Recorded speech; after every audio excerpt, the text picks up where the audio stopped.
Карагандинская команда уверенно начала свое выступление на третьей зимней спартакиаде по хоккею с шайбой.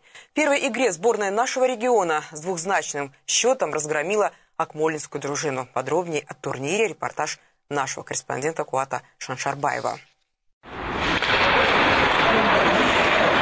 В первых играх спартакиады на льду Караганды-арена встретились сборные Карагандинской и Акмолинской области. В составе гостей были одни любители. Чего не скажешь о дружине нашего региона. Команда собрана в основном из хоккеистов местной юности, также из игроков Сарарки-2, в том числе и чемпион Казахстана Владимир Князев.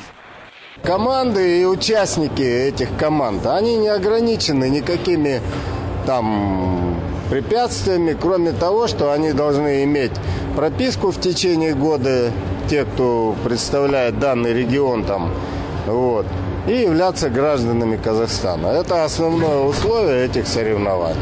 Более интересные игры будут в финале, когда встретятся лидеры. Пока в прошедших матчах результат был почти баскетбольный. К сожалению, лучших игроков отбирать не будут. Победителям достанутся кубок и медали. Здесь это не предусмотрено. Получает команда кубок, получает дипломы соответствующие, получает медали. Спартакиада проводится раз в 4 года. Победителем последней были хоккеисты Сарарки. Кто будет лучше в этот раз, узнаем в конце недели. Финал 10 февраля. Куат Шаншарбаев, Жанайдар Рахимжанов, Дмитрий Полюдов, 5 канал.